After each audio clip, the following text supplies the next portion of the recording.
the ECG analysis of the patient, clean cut ECG diagnosis, and very important, one of the most important, and all the points really equally important. Neither of the points are inferior to one another. That is the echocardiogram, what we know about the structural disease at the LV function, and sometimes the coronary angiogram if needed. So before selection, that is the selection of the patient. Finally, that is the indication we have already discussed and decided. But the patient who will have that indication, these are the checklist what we have to see for the patient selection. All the points are equally important. I will not discuss every point separately, but this point should not be missed for the patient selection. And next step, actually it has been introduced recently when there is a process of the physiological pacing.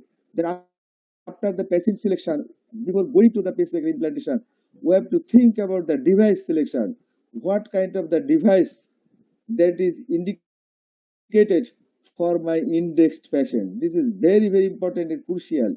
And this is the first step of the pacemaker implantation procedure. That is the device selection. This is the flow chart of the device selection. Also you can see, I think, that is the when there will be ventricular pacing is indicated, we have to see the patient needs the ventricular pacing needed means sometimes we can do only the atrial pacing. But when there is a question of the ventricular pacing is essential, then first of all we have to see whether it is possible to do the his bundle pacing.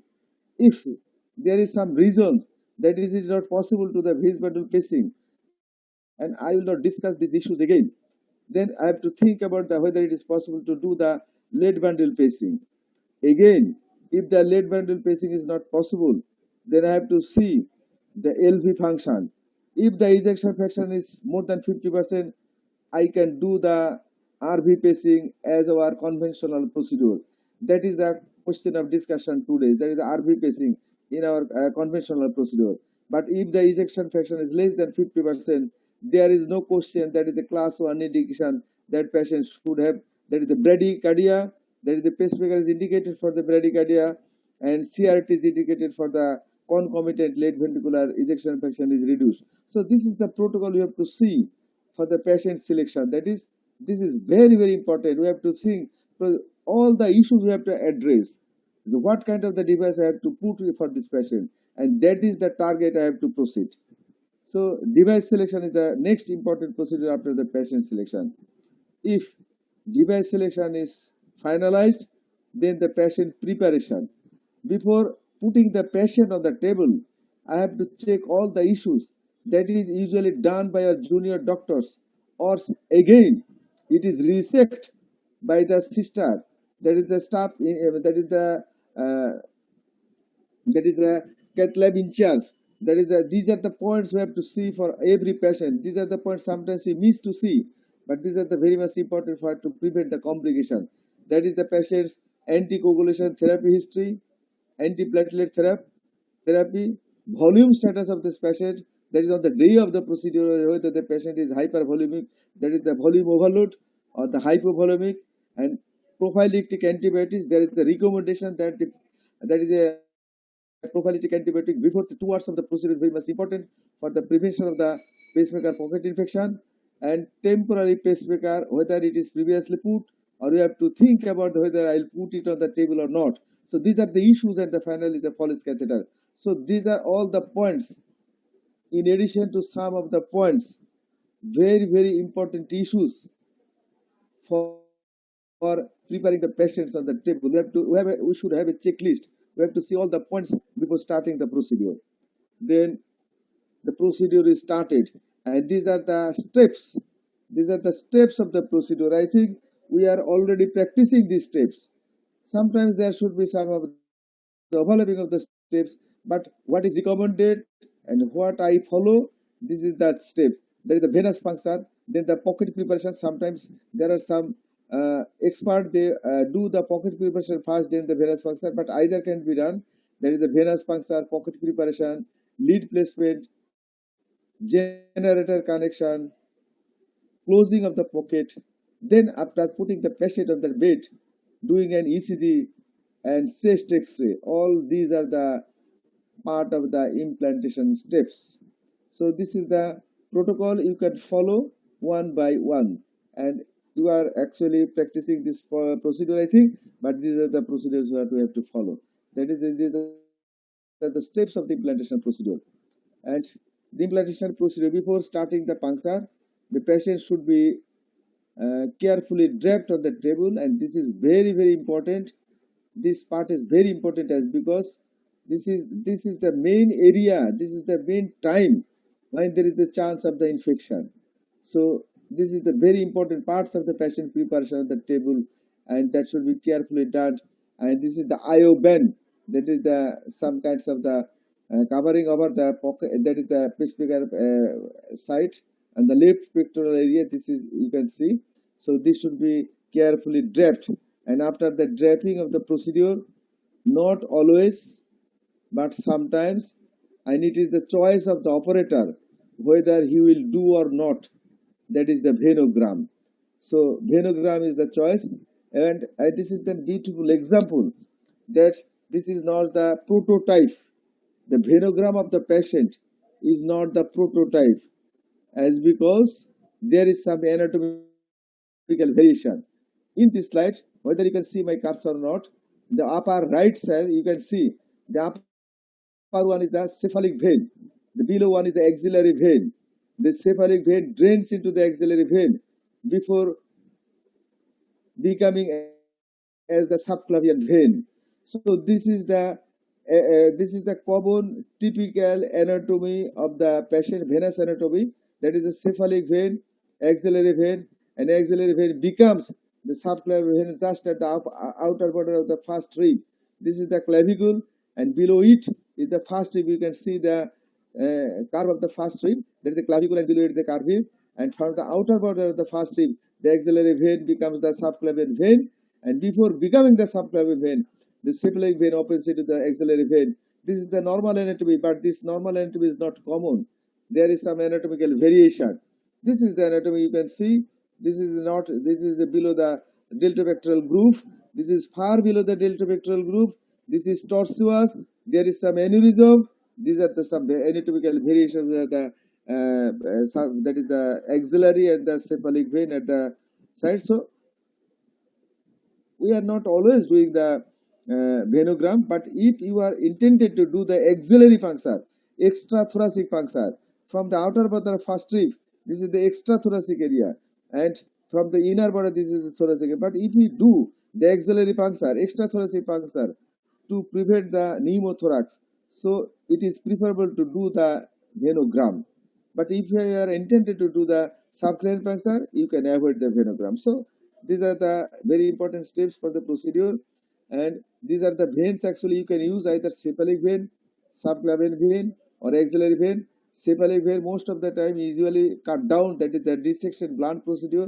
You usually use the cephalic vein as it lies in the deltopectoral groove, but for the extrathoracic puncture, axillary, or for the without venogram, you can do the subclavian. So axillary and the subclavian are the common popular practice. Usually we are doing it. I will not go details about this procedure.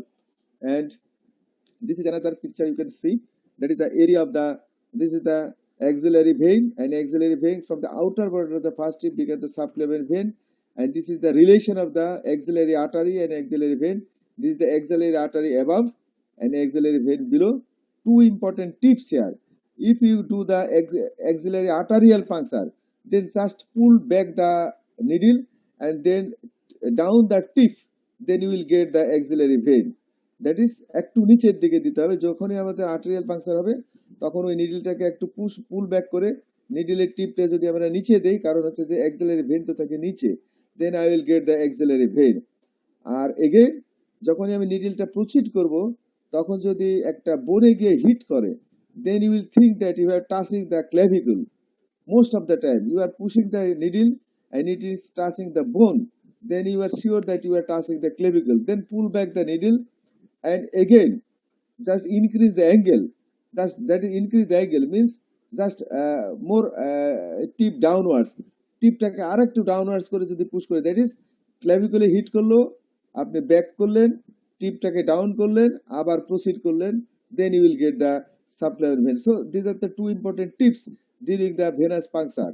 That is, you have to select whether what you will do, either axillary puncture or subclavian puncture. Then যদি arterial puncture হয় তাহলে কি করবেন, আর যদি বোনে hit হয় কি করবেন, these are the important tips what to do during the venous puncture. So this is again important and very time limiting steps for the pacemaker procedure. এই একটা জায়গা যেখানে যদি সময় বেশি লেগে যায়, আমাদের পেসমেকারের সময় বেশি লাগে, কম লাগলে কম লাগে। সুতরাং this is the very much important tips. এবং আমরা নিডিলটা যে প্লেস করব, সেই নিডিলটা আমরা আগের ছবিতে দেখি, যে দেখেন এই আমাদের ঠিক করতে হবে যে এই আমাদের সারফেসের সঙ্গে, স্কিন সারফেসের সঙ্গে নিডিলের অ্যাঙ্গেল ইউজুয়ালি 45 ডিগ্রি অ্যাঙ্গেল হবে, 45 ডিগ্রি অ্যাঙ্গেল হবে। এবং এই যে inner 2/3, that is inner 1/3 and middle third, এই জাংশন বরাবর কিন্তু টিপের ডিরেকশনটা হবে, এইরকম ডিরেকশনটা হবে, যেটা আমরা ফ্লোরোস্কোপি গাইডে করব। এই যে আমরা ফ্লোরোস্কোপি গাইডে করব, দেখেন আমি যদি এই জায়গাতে পাংচার করি, তাহলে আমার নিডিলের ডিরেকশনটা কিন্তু এই বরাবর হবে। আমি টার্গেট করব হচ্ছে যে মানে before the outer border of the first tip, এরকম জায়গাতে টার্গেট করব। নিডিলটা এই ডিরেকশনে আসবে, নিডিলটা যখনই গিয়ে বোনে হিট করবে তখন নিডিলটাকে পুল ব্যাক করব, আর একটু টিপটাকে ডাউনওয়ার্ড করব, তাহলে আমি এই জায়গায় পেয়ে যাবো। আর যদি আর্টেরিয়াল পাংচার হয় তাহলে পুল ব্যাক করব, আর একটু ডাউনওয়ার্ড করে নিচের দিকে যাবো, তাহলে হয়তো আমি ভেনাস পাংচার পেয়ে যাবো। So these are the important steps that you have to do during the venous puncture. And after the venous puncture, putting the sheath you do, and I think everybody is practicing this procedure. Then how to put the RV lead, and this is the, you see the lead in the right ventricle, এরকম tortuous হয়েছে। আমি এর ভিতরে এখন যদি স্টিলেট দিই, স্টিলেট দিয়ে আমি লিডটাকে হচ্ছে আরভিওটিতে নিয়ে যাব। আরভিওটিতে নিয়ে যাওয়ার পরে এটাকে হচ্ছে যে মানে পুল ব্যাক করব, এবং পুল ব্যাক করলেই এটা আমাদের এই যে লিডটা আরভিওটিতে আছে, then I will pull back the leads, then it will fall down on the RV cavity. Just এই জায়গাতে আছে apex, this is the border of the RV, this is the apex, that is just behind the apex, this is the position of the RV lead. এবং RV leadটা এটা যদি tight হয় তবে squeeze হয়, আমি যদি পুশ করি তাহলে there will be some slack, that is lead stability test. So these are the simple procedure. I think everybody knows it, everybody does it, everybody practicing it. So I think this is nothing more to discuss, but this is way how the RV lead is pushed in the RV body. But what is more important, that is, this is how the lead is placed in the RV apex or RV body. But this is one of the example where the physiological pacing has been done, that is A sensed and V paced. Actually we learned about this kind of the pacing modality, that is A sensed and V paced. There are many kinds of the pacing you have already learned, and Govind will teach about this procedure, that is A sensed and V sensed. And actually this is called the more physiological pacing, but this is not actually physiological. This is not actually physiological. A sensed V paced means atrioventricular synchrony, AV, atrioventricular synchrony is maintained, but there is lead bundle branch block, and presence of the lead bundle branch block means there is dyssynchrony between the ventricles, that is VV, interventricular dyssynchrony. That means RV apical pacing is not physiological. This is not physiological. As for example, in this paced rhythm you can see the ventricle is nicely captured, LVB morphology, spike before each QRS complex, but atrial complexes are randomly placed. Sometimes the atrial complex is placed just before the QRS complex, significantly before the QRS complex, giving rise to the just normal looking QRS AV ratio. Again, this is normal looking, but sometimes the P may be more in front just after the T wave during the ventricular depolarization. That means atrial systole is happening during the ventricular diastole. This means atrioventricular dyssynchrony. That means RV apical pacing is not physiological. It can produce atrioventricular dyssynchrony and lead bundle branch block. produce the interventricular dyssynchrony, and the atrioventricular dyssynchrony, that is atrial systole, during the ventricular diastole produces the diastolic mitral regurgitation. I think it does not need any explanation to you how the atrial systole during the ventricular diastole, just after the T wave, produces the ventricular, that is diastolic mitral regurgitation. And because of these two reasons, this looks good, but this is not physiological. That is, RV apical pacing is not physiological. This is the this is the newer thought that how it is not physiological. So RV apical pacing is not physiological as because it produces the late ventricular dysfunction as well as atrial fibrillation. And late ventricular dysfunction by the three mechanism as because it produces the late bundle branch block, mechanical dyssynchrony, and in the long run ventricular remodeling. So these are the factors that is responsible for the late ventricular dysfunction. But not all the patient produces the late ventricular dysfunction. You will definitely see we have got many of the patients, but not all the patient has produced the late ventricular dysfunction. Some of the patient. So who are those? Actually, late ventricular dysfunction is not homogeneous. This depends upon some of the factors. That is percentage of the pacing site, paced QRS duration. This is very much important. Some of the paced QRS duration is 160, some 170, some 180 millisecond, and baseline LV dysfunction. Very, very important. Why the echo is very important just before the patient selection, just before the patient preparation. So these are the reasons. That is, LV dysfunction is not developed in all patients. These are the determinants of LV dysfunction. That is, which group of the patient will develop some of these. And not only the LV dysfunction, the patient can develop also the atrial fibrillation. This is again the atrial fibrillation, one of the important complication of the RV apical pacing. This is because the patient may have the atrial fibrillation either silent or symptomatic. The silent atrial fibrillation are usually presented with the cryptogenic stroke. That is where there is some kind of, but these are actually due to the silent atrial fibrillation, or the patient may have the symptomatic atrial fibrillation because due to the diastolic mitral regurgitation, the patient will have the dilated left atrium, and further dilated left atrium will again be increased due to the paced-induced mitral regurgitation and atrioventricular dyssynchrony. All the factors are responsible for the dilated left atrium and mitral regurgitation, and there will be vicious circle of developing the mitral regurgitation and atrial fibrillation.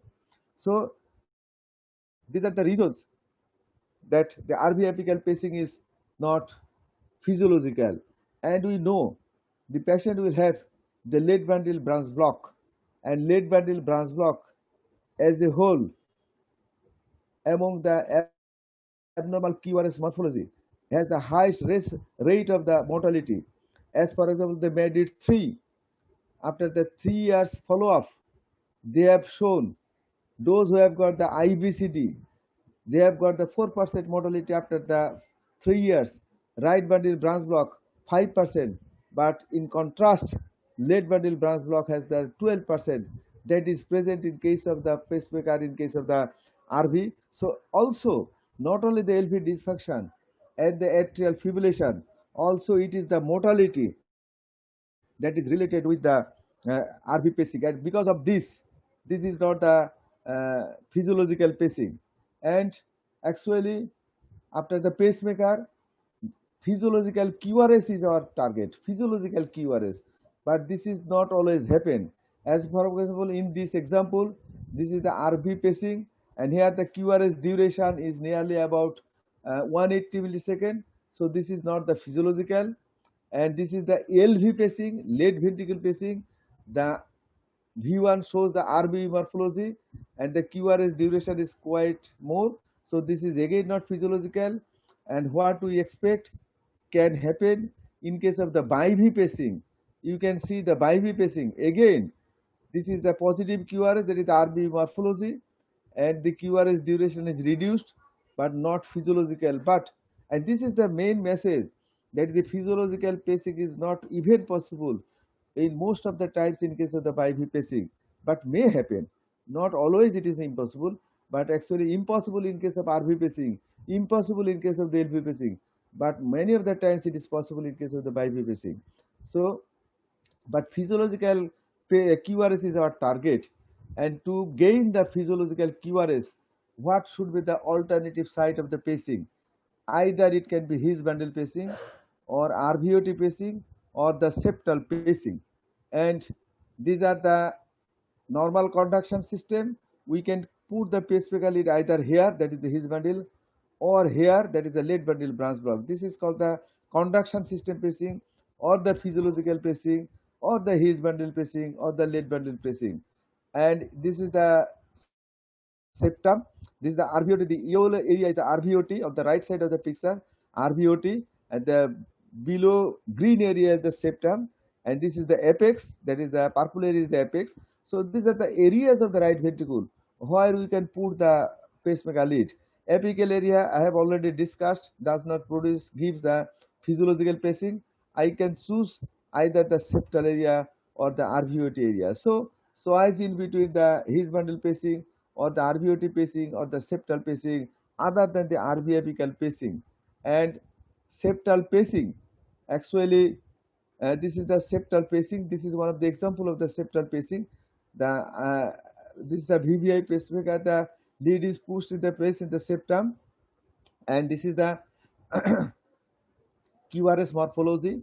That is the lead 2, 3 NVF shows the positive QRS, and this is the QRS in the V1, V2, and you can see this is the nice example of the septal pacing where the QRS duration is reduced to 145 millisecond.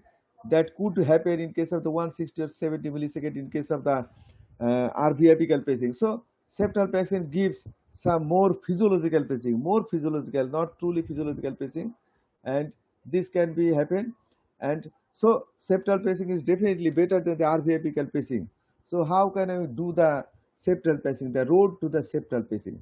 For septal pacing doing, one should have some good knowledge about the radiographic anatomy and the ECG conformation. These are the two important tools for doing the septal pacing in the same setup. Just you have to know the additional knowledge about the radiographic anatomy and the ECG conformation. And radiographically, we have to know about the position of the septum in PA view, RAO 40, LAO 40, and left lateral view. And ECG, what should be the ECG when I put the pacemaker at the different sites? As for example, the pacemaker is, that is the lead is pushed in the number 1 area, that is the high RVOT, this is the high RVOT yellow area, or the lead is put in the number 2, that is low RVOT, number 3 mid septum, number 4 low septum, and in this figure you can see. So what will be the radiographic view upon putting the leads at the different areas, and what should be the QRS morphology from that placing the leads at the different areas? These two are the important tools that one should need for doing the clear septal pacing. And how the lead is placed in case of the RV septal pacing, this is another important tool. You can see the lead is put in the RVOT, and from the RVOT the lead is pulled down, that is gradually withdrawn. You can see on the bottom the lead should be gradually withdrawn, and within the lead you can put a stillet, pre-shaped stillet, giving like the swan neck type of the shape, pre-shaped stillet, and you just pull down the needle, that is lead, with putting the stillet within it, pre-shaped stillet, giving the swan neck type of the appearance. Then pull down the lead counterclockwise torque, and when the lead tip will be at the desired level, you just push back the lead, and that will be placed in the desired area. This is the tips that you can follow during putting the RV septal lead. And this is the position of the lead, giving the swan neck type of the deformity, swan neck type of the appearance. That is, this appearance of the lead is because of the stillet within it with such kinds of the shape. This is the LAO 40, and this is the RAO 40. But finally, we have to confirm it by these two figures, very important figure. On the left side, this is the LAO 40. Here you can see septal versus fuel. If the lead tip is toward the spine, it is the septal position. But if it is away from the spine, that is not the septal position. And in the RO40, that is, you will see whether the lead is in the apex or mid-septum or RVOT. That is, the message is that by LO40, you will confirm whether the lead is the septum or the free wall. And RO40, we have to confirm whether the position is apex, mid-septum, or RVOT. There is two messages from the two figures. That is, RO gives the lead position in terms of the mid-septum, apex, or the RVOT, and LO40, free wall versus septal wall. And this is the final position of the lead. This is the septal on the left side. You can see this is the atrial and this is the ventricular lead. The septal direction, that is the tip of the lead, is directed toward the spine. Anterior position of the lead, just see how the lead at the, this is the shape, and the free wall, the lead tip is away from the spine. So this is the position of the lead in terms of the spine, and this is the very much important. And this is the left lateral position. This is the LO40, LO40 septal, anterior, and the free wall. This is the single view. This is only LO40. LO40 you can see spine, midway, away from the spine, and left lateral position, again this is the shape. So these radiographic views, fluoroscopic views, very much important for the septal pacing. So this is how we do the septal pacing, but there are some limitation of the septal pacing. When the patient will have the bradycardia plus LV dysfunction less than 50%, then what we'll do? Neither the LV apical pacing or the septal pacing is suitable for that patient. What we should do for these groups of the patient? We can do either the His bundle pacing or late bundle pacing for these groups of the patient, either the His bundle pacing or the late bundle pacing. And His bundle pacing and late bundle pacing not only for these groups of the patient, there is the bradycardia plus reduced LV function. These are the additional indication of the His bundle pacing and the late bundle pacing. That is, when the patient is unable to do the CRT because of the financial reason or other reasons, or the patient does not have the clean cut class 1 or class 2A criteria for the CRT, like the QRS morphology, non-LVB QRS, or non-responders of the CRT. So these are the groups of the patient. Those are actually benefited, should be benefited by the His bundle pacing or the late bundle pacing. And this is one of the example of the His bundle pacing. This ECG is not of my patient. This is collected from this area, that is circulation, but this is the ECG what we expect after the physiological pacing. And this you see, this is the really physiological. You see the V1, V2, V4, the duration and everything is the physiological. So this is the reason this is called the physiological pacing, that can be achieved either by the His bundle pacing or the late bundle pacing. But conduction system pacing has got some advantages as because it is physiological, but simultaneously the His bundle pacing and the late bundle pacing has got some also disadvantages, and these are actually, this technique need the EP system, EP expert, more time, there is some threshold problem issue, and long-term follow-up reports are actually not available. It has been started since 2017, only 3 years of old, so we do not know what will happen. But within the 3 years, it has gained and has been gaining the popularity of these kinds of the physiological pacing. But these are the limitation of the physiological pacing. It needs some additional setup, the physiological pacing, that is His bundle pacing. This is the setup you see, this is the EP system, and this is the placing of the His bundle catheter, and this is the His bundle recording. So these are the setups that is needed for the physiological pacing, that is the His bundle pacing or the septal, His bundle pacing or the late bundle pacing. So this is the limitation, and here you can see the area where you should do the physiological pacing, and this is the area, and this is the tricuspid valve, and this is the late bundle branch, this is the His bundle. you have to put the catheter, that is the lead, either at this area or this area. So this is the conduction system pacing or his bundle pacing, and you can see from this example that is the tip of the lead. This is the tip. This is the his bundle catheter. Either whether you can see my cursor or not, this is the electrode catheter. This is the his bundle catheter, and this is the tip of the lead. So this is the relation of the his bundle catheter with the tip of the lead. So it leads some not the special type of the leads. His bundle, that is the physiological pacing, that is his bundle or the lead bundle pacing needs some special type of the lead. This is not the routine lead what to use. This is one of the example of the special types of the leads. It does not allow the placement of the stellate. It has got the this kinds of the screw. This is already the screw is out, already is out. Not in case of the RV pacing where the screw is in, and but here the screw is already out. And this is the actually cross-sectional view of the special types of the lead of the heel bundle pacing of the lead bundle pacing. And this is the delivery sheath, like the CRT sheath. This is the delivery sheath that we can use. So what is the message is that there is the his bundle pacing or the lead bundle pacing some needs extra expertise, extra training, extra arrangement, special leads and special catheter, but this can give the real physiological pacing. As for example, this is the paced rhythm, and you can see the V1 is negative, that is RV is paced.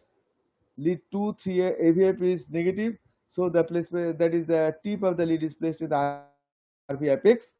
So this is the typical RV apical pacing. The QRS duration is 172 milliseconds. We are happy. Actually, we were happy. Now we are not happy. That is QRS duration is 172 milliseconds. This is another example. This is, you can see the V1 is negative but narrow. The lead 2, 3 AVF is positive. This is the paced rhythm, but the lead 2, 3 AVF are positive. So the pacing lead is not definitely in the RV apical area. The pacing lead, the lead 1 and AVL is negative. So the pacing lead is placed in the lateral wall, as because lead 1 and AVL shows the lateral wall of the ventricle, and this shows the Q wave. So that is the impulse is coming from the lateral wall. So the lead tip is placed in the lateral side, that is the septal side, and this is the lead 2, 3 AVF is positive, so upper septum. So this is the one of the example of the septal pacing, and this is not the mid septal, this is the upper septal pacing, just below the RVOT. This is the septal pacing, and the QRS duration is 130 milliseconds. So we are happy. That is in contrast to the 170 milliseconds. The QRS duration is 130 milliseconds. So we are happy. So this is more physiological than the RV apical pacing. And again, you can see the BIV pacing, where the QRS is nearly normal. QRS duration is normal, but this is not truly physiological. That is normal. What we see, what we know about the physiological pacing, but QRS duration is acceptable. QRS duration is 122 milliseconds. This is the example of the BIV pacing. This is more physiological than the septal pacing, and this is the reason the BIV pacing gives the more benefit. But this is the example of the his bundle pacing. You see what a nice picture.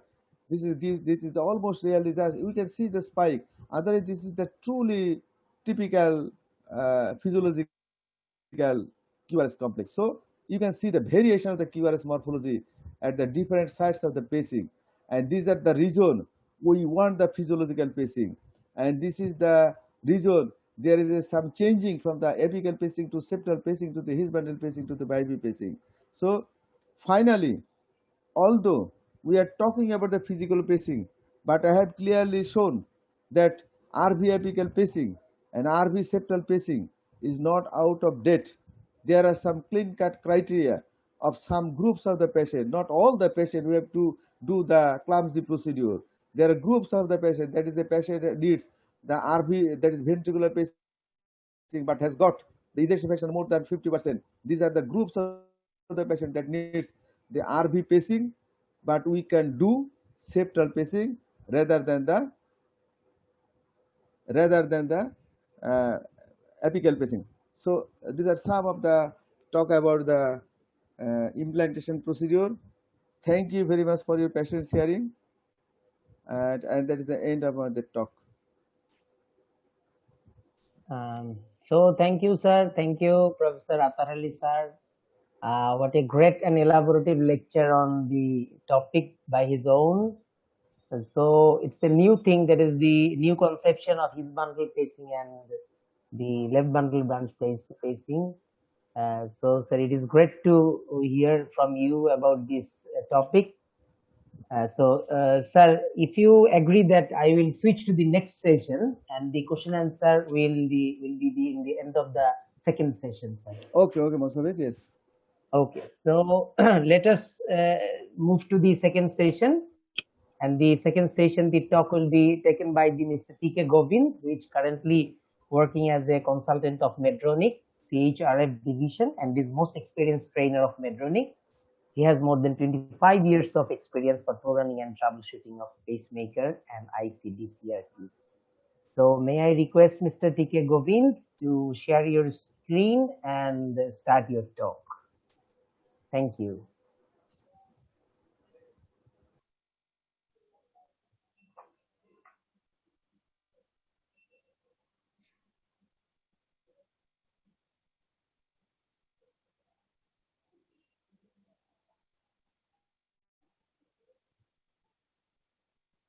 Mr. Govind.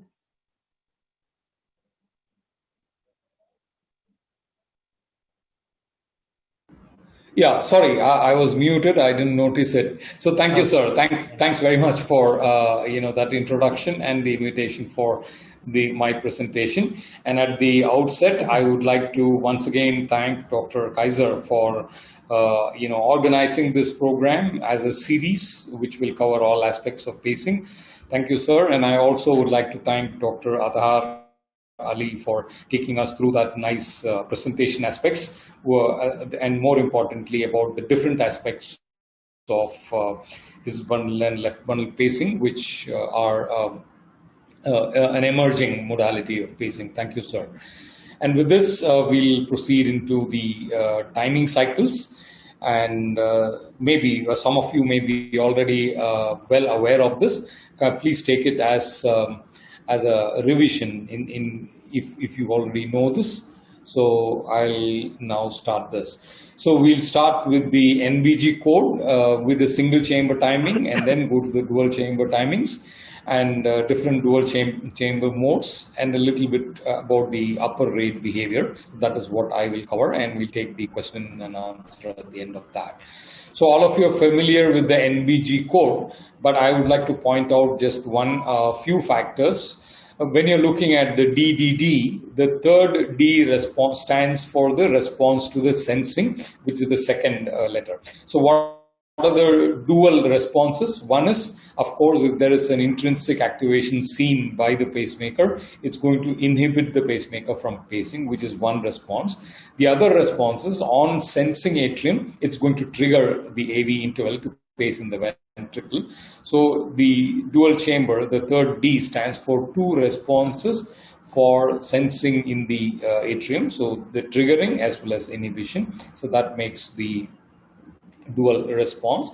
And then in the older generation pacemakers, and some also the older textbooks, I'm sure you would have seen a lot of letters in addition to R being stated, like P, M, and C, which actually stands for, the P stands for simple programming, M for multi-programming, and C for communicating with the programmer.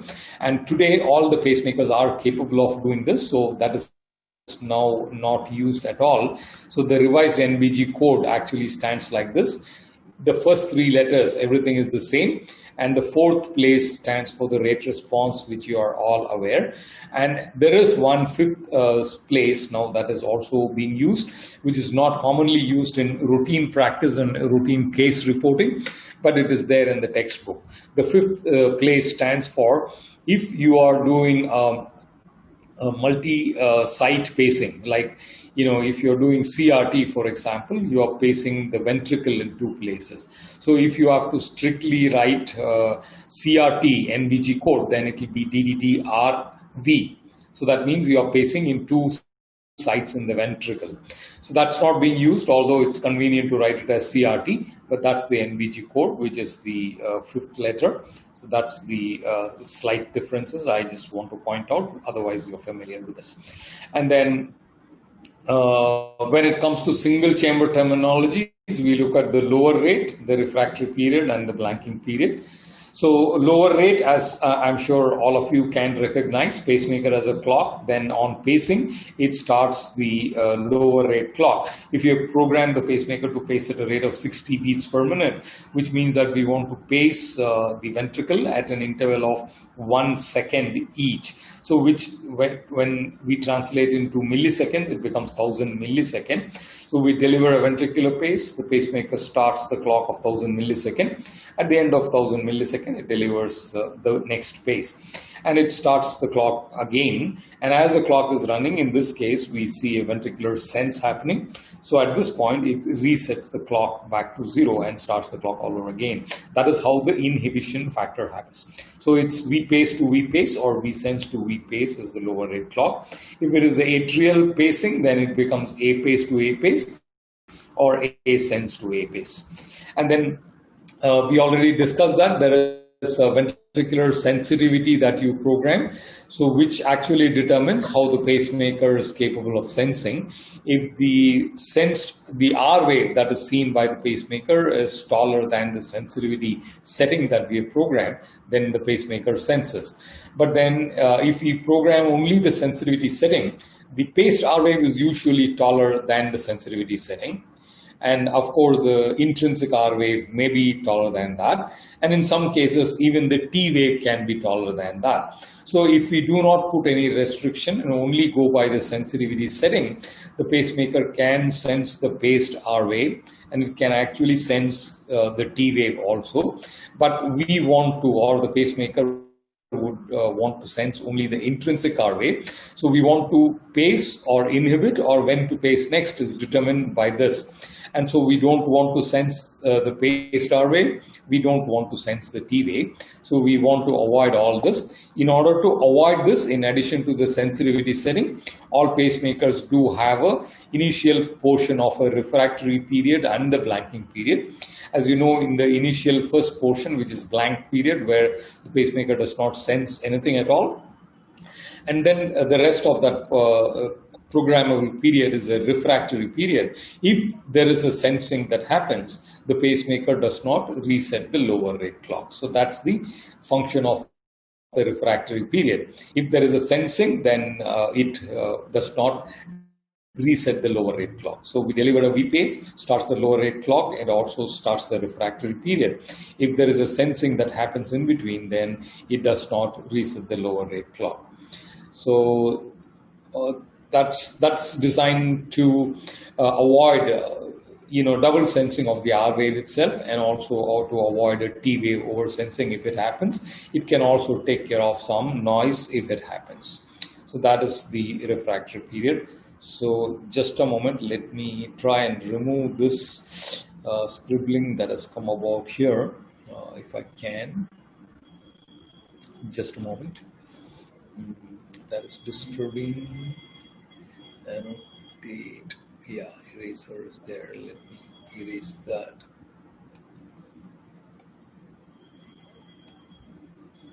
Just a moment, please.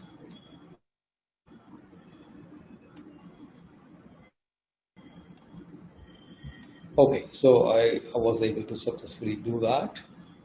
I'll proceed with this. Okay, so then what happens if there is another sense during the refractory period itself? It's a V pace. It started a low rate clock. Of course, here also it would have started a refractory period. After sensing the V here, it starts another delivering a V pace here. It starts a refractory period here. And then in this case, there is a PVC happening. And this PVC happens to fall within this refractory period. So the pacemakers are designed to start one more refractory period if there is a refractory ventricular sense that is happening. But note that it is not resetting the lower rate clock here. So that is what happens in this case. So that's the behavior of the refractory period. And then another thing that happens when you're delivering a ventricular pace is we are delivering a pacing pulse at a very reasonable output, which is actually 1,000 times more powerful than the sensitivity setting, which is in millivolt, whereas what we are delivering is 3 volts or 5 volts, which is 1,000 times more powerful. And after the completion of the delivery of a pulse, there is also an after potential. So this is a powerful electrically noisy environment immediately after pacing pulse. So we don't want to sense the pacing pulse and the after potential.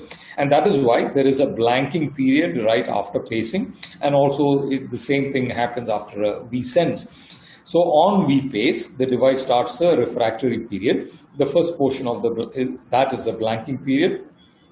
During the blanking period, the pacemaker closes its eyes. It does not sense anything at all. But during the rest of that period, it can sense, as I said earlier. But if there is a sensing, it does not reset the lower rate clock. So that's where the blanking period is and how it is useful. During the blanking period, the pacemaker is totally blind.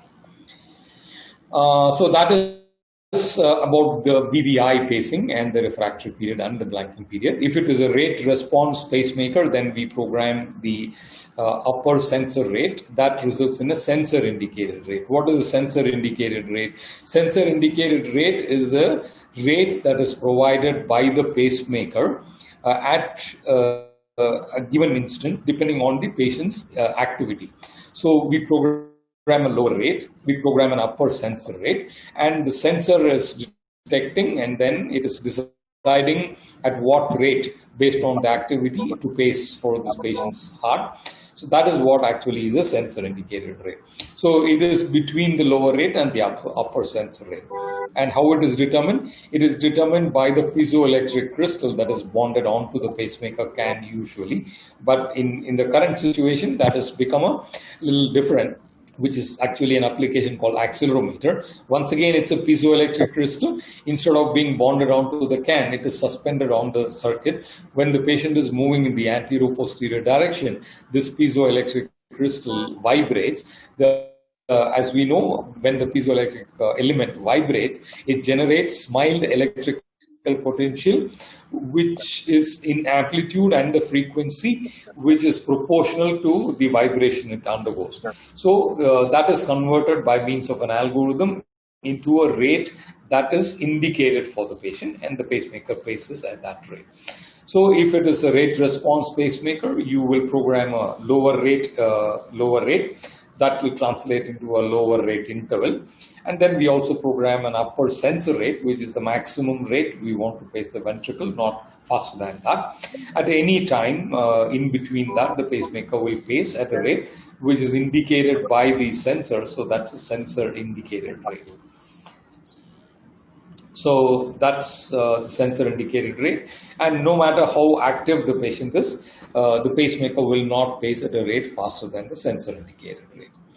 So yes, then looking at some of the modes, and then in a single chamber, how does it pace? In a VOO mode, irrespective of an intrinsic event that's happening, the pacemaker will go on pacing at the programmed lower rate at all times. So it's not sensing, so it's not resetting the clock.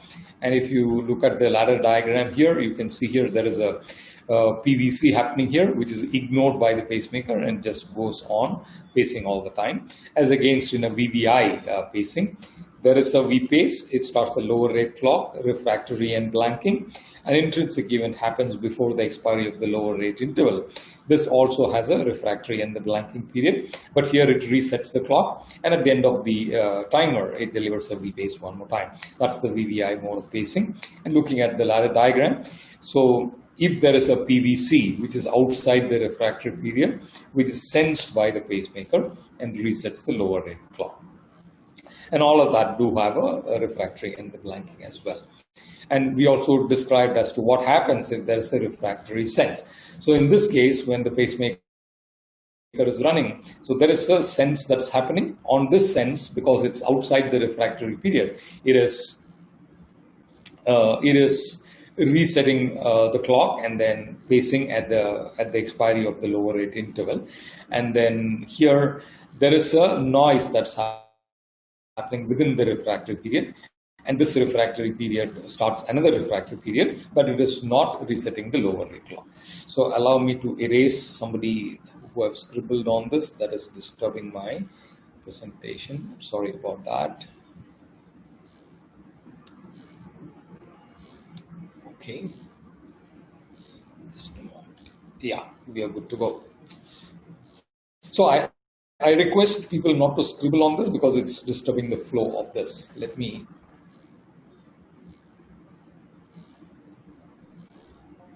Kazi, can you find who is doing this? Please, operator. So here I will, yeah. Okay, I managed to erase this. Okay, right.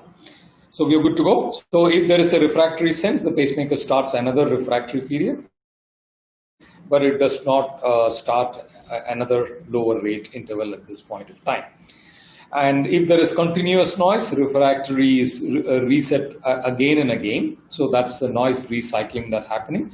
So before the expiry of all that recycled refractory, the lower rate times out, so it delivers a V pace. So if there is continuous noise, the pacemaker can still deliver a V pace, which is noise recycling. So if a patient comes into contact with persistent electromagnetic interference, pacemaker can still deliver a pacing for that patient. But then what happens if there is a oversensing, like a T-wave oversensing, which happens outside the refractory period? So it gets sensed and then it resets the lower rate clock. So this results in a pacing at a rate lower than the lower rate that you have programmed. So ideally, we should have probably paced this patient at this position. But then because there is a T-wave oversensing, it reset the clock. We are delivering a V pace here. So here we are pacing at a significantly lower rate than what we intended to pace. That's because of the T-wave oversensing. So here there are two options that we have. One is either we can reduce the sensitivity so that the T-wave is not oversensed, or we can increase the refractory period so that will cover the T-wave so that it doesn't reset the clock. So both of these are possible. We already described about the rate response pacing, which essentially is a VVIR pacing, where you program a lower rate and then you program an upper sensor rate. And the pacing rate when the patient is at rest will be at the lower rate. When the patient is maximally active, it will pace at the upper sensor rate and will not pace faster than that. At any other activity which will be moderate, the pacing rate will be anything between this. That will be a sensor indicated rate. The way to deal with this is to think about this sensor indicated rate is the lower rate provided by the pacemaker at that instant for the patient. So if you think in that terms, then it becomes no problem at all. So if even you can look at the maximum rate at which it is pacing can be considered as a lower rate provided by the pacemaker at that instant. So it delivers the V pace. For the pacemaker, this is the lower rate at this point of time. It starts the refractory and blanking at the expiry of that sensor indicated rate. In this case, it is the upper sensor rate. It delivers the next V pace. So that's how the VVIR happens. So if it is a single chamber atrial rate response pacemaker, the lead is in the atrium. And you would have implanted that in a patient that has a good AV conduction. Once again, you program a lower rate and the upper sensor rate. In this case, it delivers a pace and starts the lower rate or the upper sensor rate or the sensor indicated rate. At the expiry of the sensor indicated rate, delivers a pace one more time in the atrium. At both times, it starts a refractory and the blanking period. And since the patient has a good AV conduction, it conducts to the ventricle. Nice mode to pace if the patient has a good AV conduction, but will be a problematic one if the patient has intermittent AV block. And the other single chamber timing that we should be aware of will be the hysteresis rate. So what is hysteresis? You program a lower rate. In this case, we program this to be 60 beats per minute, which means the clock cycle will become 1000 milliseconds. It will start on a V pace. But in this case, after the next V pace that it delivered, while the clock is running, there is an intrinsic ventricular event sensed by the pacemaker. When the hysteresis is on, the V sense does not start a lower rate interval. It actually starts the hysteresis rate interval. So in this case, we have programmed the hysteresis rate to be 50 beats per minute, which means the clock cycle is 1200 millisecond. So the cycle starts here with 1200 millisecond, and at the end of it, it delivers a V pace. But if there is a V sense at this point here, it starts one more hysteresis rate. So by this cycling, it allows the intrinsic rate to fall below the lower rate until it becomes very low, in this case 50 beats per minute, then it will start pacing. Once it starts pacing, then it will start the lower rate clock and start pacing at a rate of 60. So this will be useful in a patient where you have implanted a VVI pacemaker for whatever reason, and the patient has intermittent bradycardia, so that when the patient has a frequently good intrinsic rate, then every time it senses, it will wait a little longer before it starts pacing, and we allow lower rate lower than the lower rate, which will be more physiologic, but when you're pacing, we will pace at the lower rate. So that's the usefulness of the hysteresis. But if your patient is a dependent complete heart block patient, this will make no difference to the patient. It's useful in a patient where you have to implant, where the patient has intermittent bradycardia, either sinus node dysfunction or intermittent AV blocks. That is the hysteresis. So that completes the single chamber timing. So we'll now progress to the dual chamber timing. We already discussed about the NBG code. I'll skip that. There are 4 different ways the dual chamber pacemaker can pace. One is, in this case, A pace, V pace. On A pace, it starts an AV interval. At the end of the AV interval, it delivers a V pace. And in the dual chamber pacemaker, the lower rate clock is a reference to the atrial channel. So it starts the lower rate clock with the A pace, and at the expiry of the lower rate interval in the atrial channel, it delivers the A pace, and of course starts the AV interval to deliver a V pace. So this is AV sequential pacing. As you can see here, it maintains AV synchrony. Although it paces the ventricle, it cannot maintain the VV synchrony, as was nicely pointed out by Professor Atahar Ali, and the reason for physiologic pacing, etc. But if you program the AV interval a little longer in a patient that has a good AV conduction, the same DDD pacing will deliver a pace here with the sinus node dysfunction. Because you program the longer AV delay, then the pacemaker allows an intrinsic AV conduction to take place. That results in an intrinsic ventricular activation. So it is more physiologic because you're allowing the intrinsic ventricular activation to take place. But if there is an AV block that develops at the end of AV interval, it would pace. So this will be a nice way to program a dual chamber pacemaker where the patient is having a sinus node dysfunction, but intermittent AV block or intact AV conduction, so that you pace the ventricle less amount of time. So that will be more physiologic. So that in this case, if you only take ECG and without a marker channel, this will exactly look like a AAI pacing. In other words, functionally, this will look like AAI pacing. And then, of course, the other patient, which is more common in our geography, which is an AV block patient with a reasonably normal sinus node function. Here, you program a lower rate sufficiently low so that you don't have to pace the atrium. So intrinsic atrial activation happens, which is sensed by the pacemaker, and it starts an AV delay. Because this patient is an AV block patient, at the end of AV interval, it delivers a V pace. Of course, we maintain an AV synchrony, but then the advantage of this is that if we do this DDD pacing in a patient that has a normal sinus node function, this patient gets a physiologic rate response also, which is derived from the normal activation of the sinus node and normal activation of the atrial chambers. And on atrial sensing, it starts the lower rate interval in the atrial channel, and before the expiry of the lower rate, the next atrial event comes in, it's sensed by the pacemaker and it starts an AV interval, delivers a V pace. So this is the AV synchronous pacing. This not only provides AV synchrony, but also provides rate response to a patient. And of course, you have to sometimes implant a pacemaker that has a intermittent bradycardia. So you will program it in such a way that it does not pace all the time, and it will pace only when it is necessary.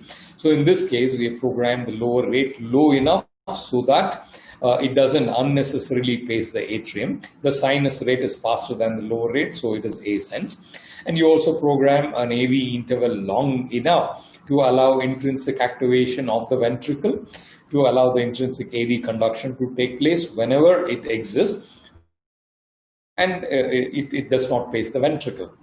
So this is resulting in A sense, B sense. And then on starting a lower rate interval here, before the expiry of the lower rate, there is another A sense coming in.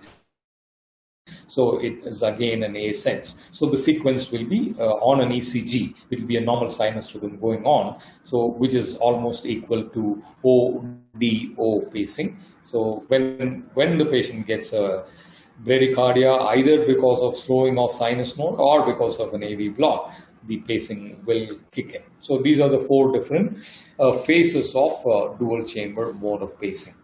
So this, of course, has a lower rate, the lower rate interval, which will correspond to the atrial channel. We already talked a little bit about the AV interval. There is a VA interval, and there is an upper tracking rate interval, refractory and blanking periods. We will quickly see that.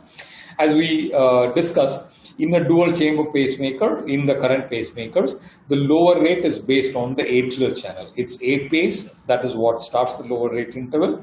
And in this case, because of sinus node dysfunction or a symptomatic sinus bradycardia, at the end of lower rate interval, it delivers the A pace and it starts an AV interval as well. And when it comes to AV interval, you know that you program two kinds of AV interval. One is a sensed AV interval that starts after an atrial sense. And then the one that starts after a pace is called as a paced AV interval. It's a convention to program the paced AV delay a little longer than the sensed AV delay, as you can see from this sketch. And the reason for that is the lead in the atrium is placed in the appendage.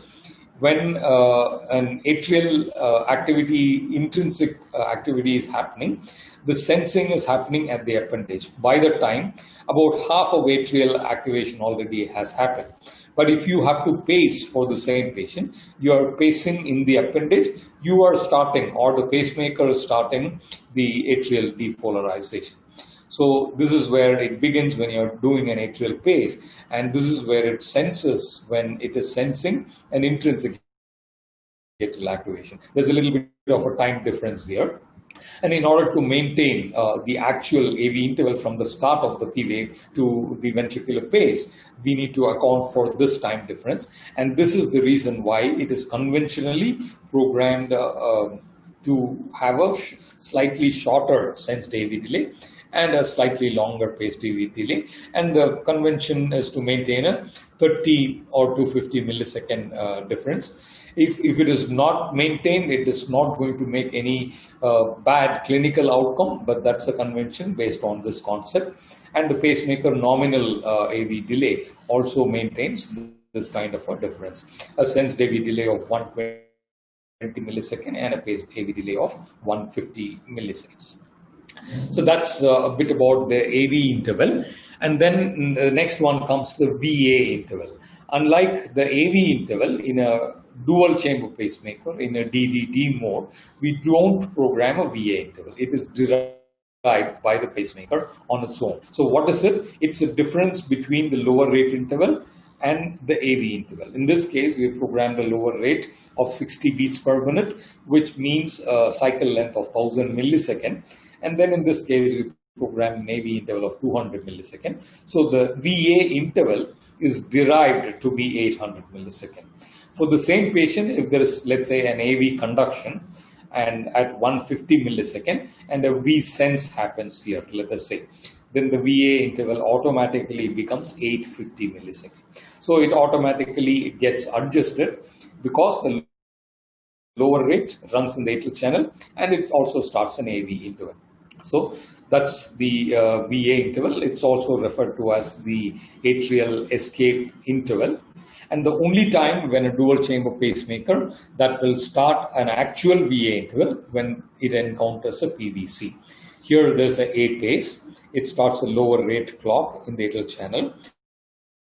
There is also a AV interval that is programmed. And in this case, at the end of AV interval, there is a V pace. And the lower rate clock is running. And when there is a PVC outside the refractory period, it is sensed by the pacemaker. And here it actually starts a VA interval.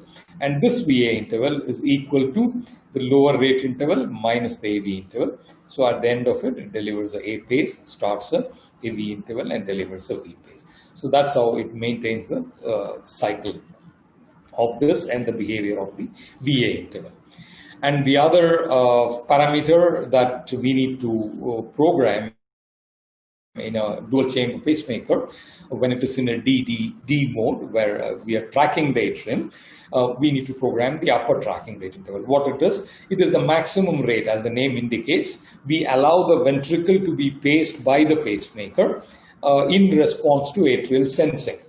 So, because we want to control the ventricular rate, it's a ventricular-based interval.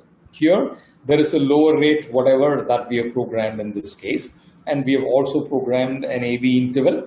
So here, the patient is being tracked. So we are not pacing the atrium. So it is A sense. And on A sense, it starts an AV interval, delivers a V pace. And in this case, we have programmed an upper tracking rate of 100 beats per minute. So 100 beats per minute corresponds to 600 milliseconds. So it starts a upper tracking rate interval in the ventricular channel on ventricular pacing. So it is running in the ventricular channel.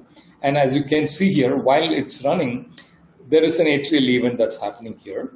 And it is faster than the lower rate, of course. So it senses in the atrium and it is starting an AV interval. At the end of AV interval, it is expected to deliver a ventricular pace at this point of time. But because we have restricted that by programming an upper tracking rate here, it will wait for the upper tracking rate interval of 600 milliseconds to expire and only then pace the ventricle. It will not pace here. So it allows an extension of an AV interval here. And this is also the basis for the upper rate behavior that we will discuss a little later in the slide deck. So that's the upper tracking rate. Now, if the atrial rate becomes no matter how fast it becomes, it will not pace the ventricle at a rate faster than whatever we program. And conventionally, it's about 120 or 130 beats per minute in most pacemakers, dual chamber pacemakers.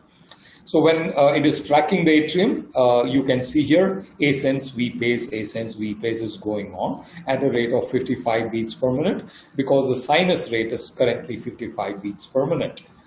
But when the sinus rate increases because of the patient's normal sinus node function during activity or physiologic needs, here the sinus rate has increased to 110, and you can see here it's properly tracking here at a higher rate. So this is what I referred to earlier, a normal DDD mode of pacing in a patient that has an AV block with a normal sinus node function.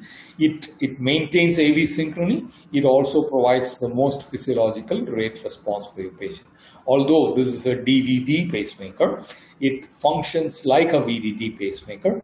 We can consider this as a functional VDD mode of pacing.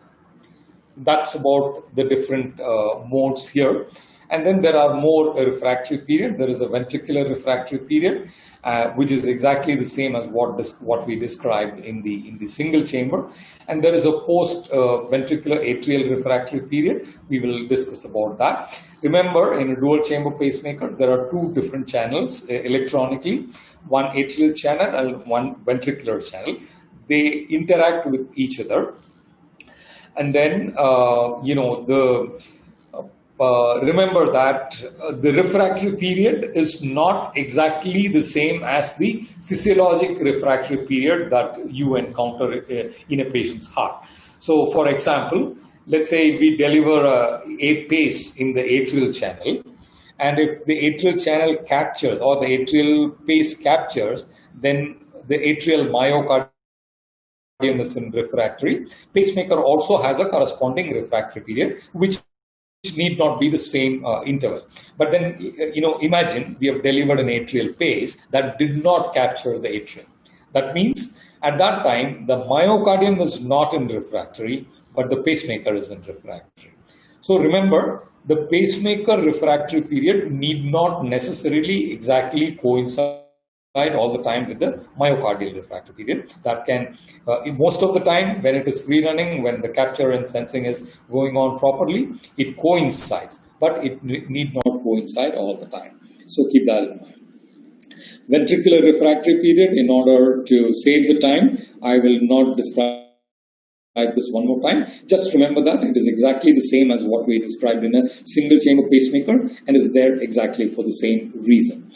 And in this ECG, I'm sure you can easily recognize what's going on. There is sinus events that's going on, and there is a VPC happening, which is sensed by the pacemaker. From this point onwards, there is a faster A-sense V-pace going on. What happens here is the pacemaker-mediated tachycardia. What happened is, on V-sense, there was a retrograde activation of the atrium, and the retrogradely activated P wave is sensed by the pacemaker. It started an AV interval, delivered a V pace. That started yet another retrograde activation that went on. This is pacemaker-mediated endless loop tachycardia that's going on. We don't want this happen to the pacemaker. Want this to happen in a pacemaker patient, and that is why there is the post-ventricular atrial refractory period. And how does it function? It happens after a ventricular pace in the atrial channel. As you can see here, there's an A pace. After an AV interval, it delivers the ventricular pace, and in the atrial channel, it starts a refractory period. And that's a programmable refractory period. If there is a retrograde activation that happens, that is likely to fall within the refractory period, so it will not start a AV interval, and it will not result in a ventricular pacing. So we avoid the pacemaker-mediated tachycardia from happening. So this post-ventricular atrial refractory period, also called as PVARP, is there in order to primarily prevent the pacemaker-mediated tachycardia from happening, right? But then that also has a little drawback here. It is possible this pacemaker patient can have an atrial ectopic or an atrial tachycardia where the true P waves can fall here. That will not start an AV interval. And sometimes atrial rate can become faster because of actual normal sinus node function in an active patient. So that may not track because of that. So we will discuss about that a little later, but keep that in mind. So that's post-ventricular atrial refractory period. So that is briefly described here. So in the atrial channel, after an atrial event, the AV interval is a refractory period. In this case, SAV, sensed AV interval, we program 200 millisecond. On V pace, the atrial channel, there is one more refractory period, which is PVARP. In this case, it is programmed to 300 millisecond. So the atrial channel is refractory for this total duration of time. 200 plus 300, which is 500 millisecond.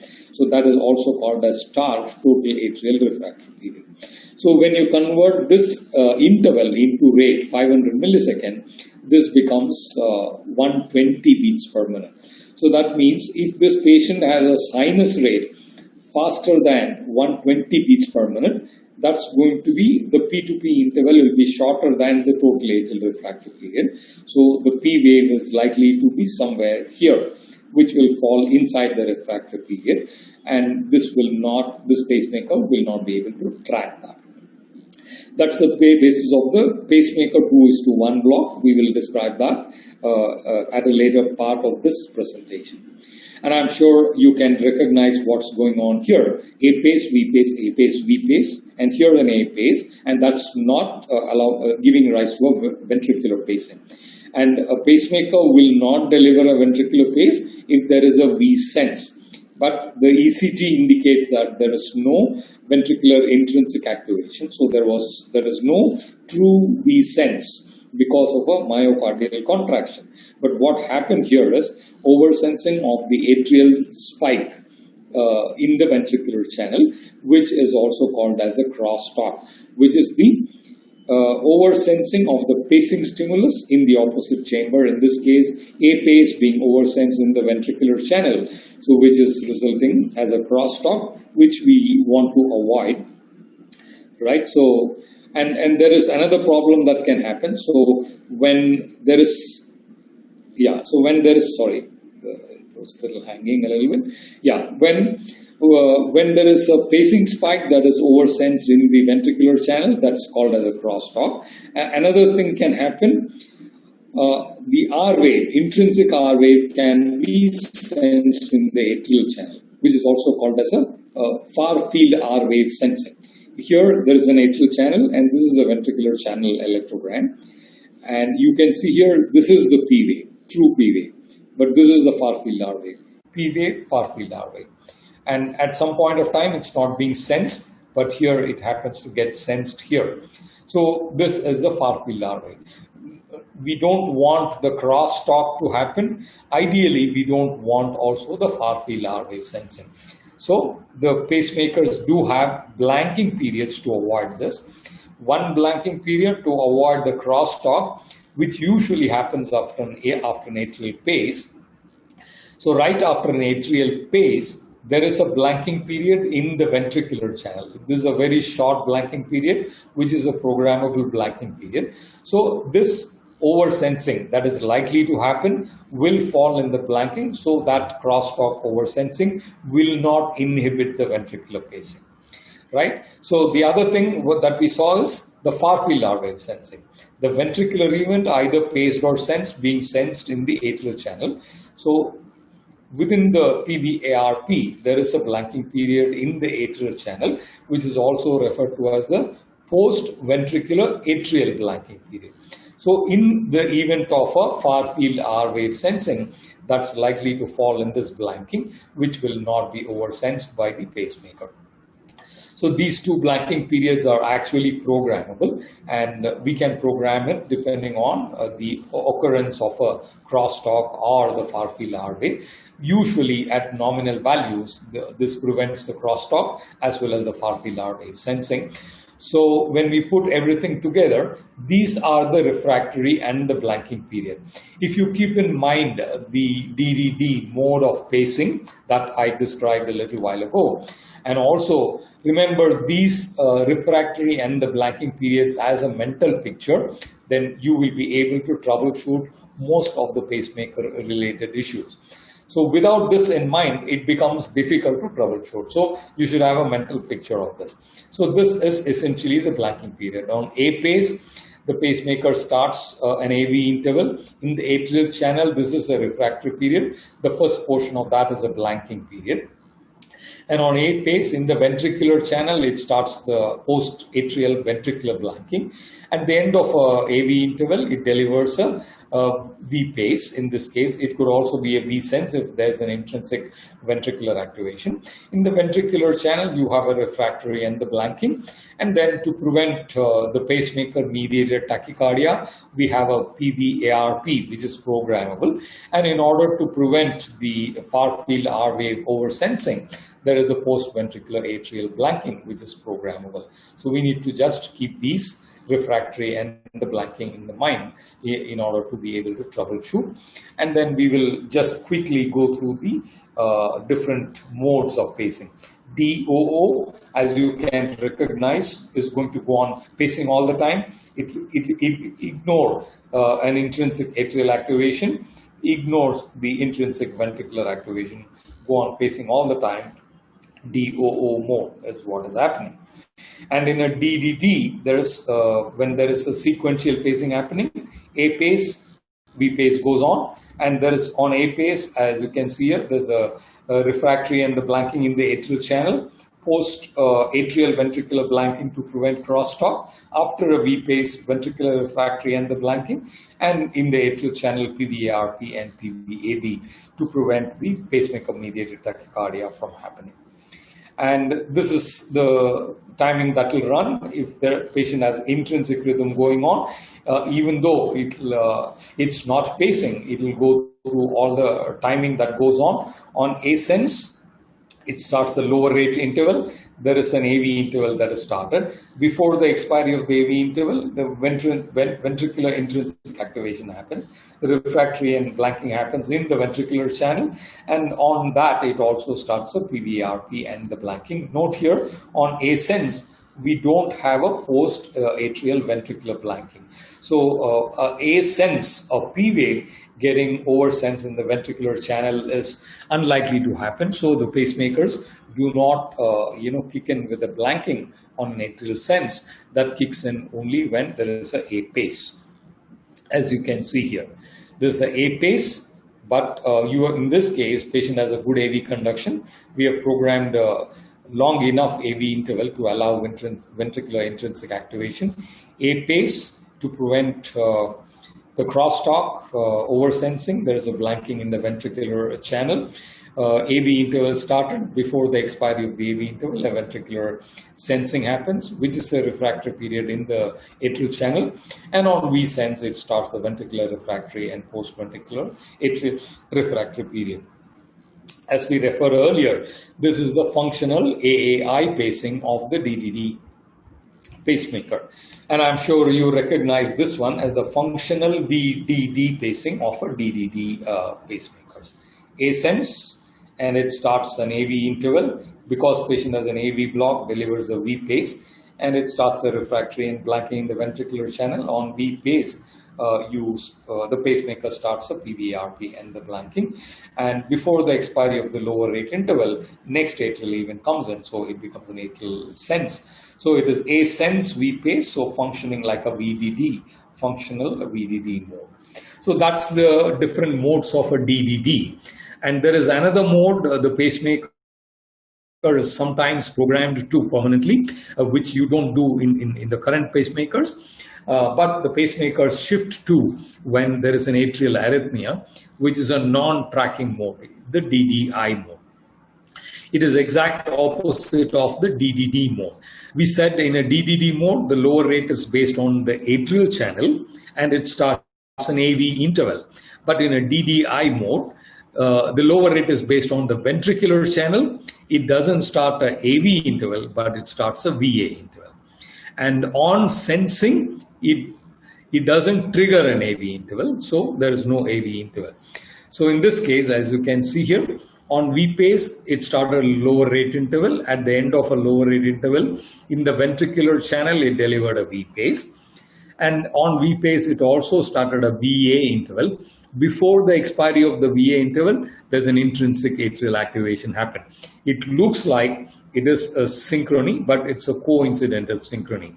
Note here, the VA interval is going on, but an intrinsic atrial activation happened. It actually inhibited the atrial channel, so it did not deliver a pace here. Unlike in this case, no atrial event. At the end of a VA interval, it delivered a pace. So if there is a pace, V pace happening, then there will be AV synchrony, but it will not track the atrium. So there is a loss of AV synchrony. So this is the mode to which the pacemaker shifts when there is an atrial arrhythmia, when the mode, automatic mode switching happens. So that is a DDI or a DDIR mode. And there's one other mode, the actual dedicated VDD mode. We already discussed about the VDD mode. The point that I want to make here is, if you give a dedicated VDD pacemaker or program a DDD pacemaker into a VDD mode, keep in mind that the patient should definitely have a normal sinus node function. If not, then it will deliver a V pace, because in a VDD mode, the lower rate is based on the ventricular channel. Here there's a sense V pace, A sense V pace. Because it started a lower rate in the ventricular channel, while it is running in the ventricular channel, there is no P wave happening. So it just delivers a V pace, just like a VVI. So when there is no good sinus activation happening, when the pacemaker is on a VDD mode, the resulting function will be a simple VVI pacing. right? Very often you tend to give a dedicated VDD pacemaker, hoping that this will give a good AV synchrony for a patient who cannot afford a dual chamber DDD pacemaker. Hoping to help that patient by providing AV synchrony. But if you don't pay attention to the sinus node function, if the patient has a sinus node dysfunction and there is no normal atrial activation, now this results in a ventricular pacing, just like a VVI pacing. You actually end up giving a costly VVI pacemaker. So remember, if you have to give a VDD pacemaker, dedicated VDD pacemaker, the patient should have a normal sinus node function for the patient to derive the AV synchrony benefit from that. That's a little note on the VDD pacemaker. And a little note on the other mode, which is the MVP mode, the Medtronic pacemakers provide, which actually transitions between an AAI mode and a DDD mode, right? So in this case, the AV interval does not become a limiting criteria. Whatever AV interval that you have programmed, in this case, patient is now in sinus rhythm initially, A sense, V sense, A sense, V sense. And irrespective of the AV interval we have programmed, it actually is remaining in an AAI mode. You can see here, now the patient's sinus node becomes slower, and so it starts pacing the atrium, and actually the AV conduction time becomes longer. It still allows that. But if this patient develops an intermittent AV block, it waits for one full AA interval without delivering a V pace. That means it is not triggering an AV interval at this point of time. So that means it is still functioning in an AAI mode. But after waiting for one full AA cycle, it delivers a backup ventricular pace if there is no ventricular sensed event happening here. But from the next event onwards, the patient has a AV conduction, so it continues to remain in an AAI mode. But a little while later for this patient, there is persistent AV block happening, which means for this pacemaker, one AA cycle without a ventricular event, and AV interval is not a criteria. It delivers a backup ventricular pace. And on the next cycle also, there is no ventricular event. So there is now 4 AA cycle in which the pacemaker had to deliver 2 backup ventricular pacing with no AV conduction happening. So the pacemaker switches to DDD mode now. So it now starts A pace, V pace, or A sense, V pace. And at this time, the AV interval will become a programmed AV interval. Now note, when it is actually allowing AV conduction when it is in the AAI part of the MVP mode, it allows a longer AV conduction, whereas here, when it has gone to DDD mode, then it is restricted by the AV interval. But after going into the DDD mode, periodically it searches for resumption of AV conduction by going back to AAI mode. So when it goes back to AAI mode, when it finds an AV conduction, so it goes back to AAI mode. And then when the patient develops an AV block, once again, when it is persistent, it goes back to DDD mode. When it is actually searching for that, if it does not find an AV conduction happening, then it continues to remain in a DDD mode. Yeah, so that's what happens. That's how the MVP mode functions. This way, you will be able to deliver a pace without pacing the ventricle, right? So that's a useful mode whenever you are making use of this. So do make use of this. And let me see what the time is. So I hope we can still continue.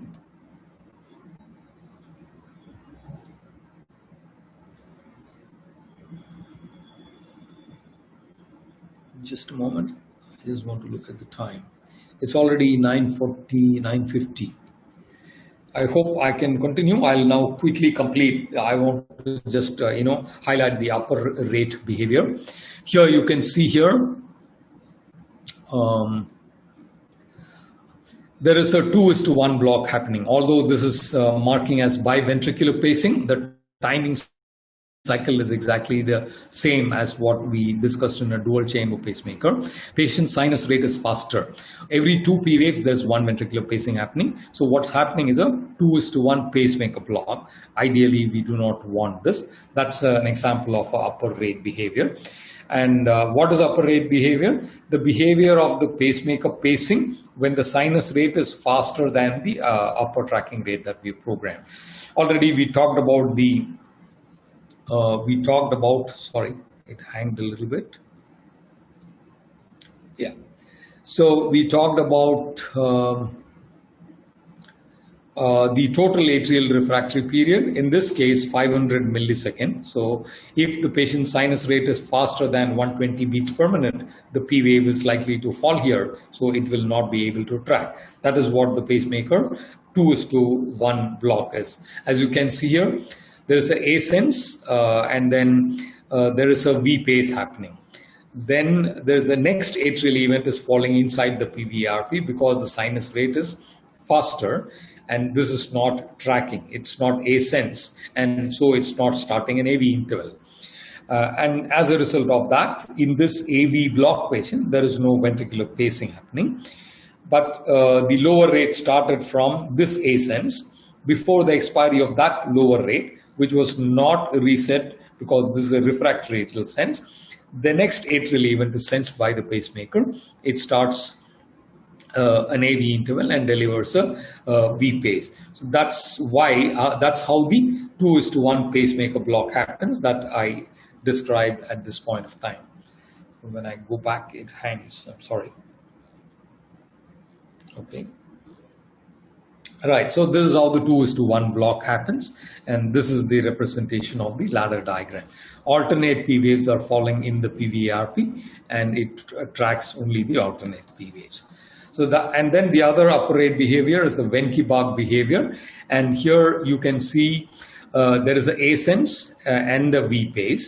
And on sense, it started a lower rate interval. And the patient's sinus rate is reasonably faster, but it is faster than the upper tracking rate that we have programmed. But this next sinus event is falling outside the PVRP. So it is sense. It actually starts an AV interval, and it is supposed to have delivered a V pace here. But as we saw earlier, it will not deliver a V pace here because the pacemaker also started an upper rate interval on this V pace. It waits for that to expire.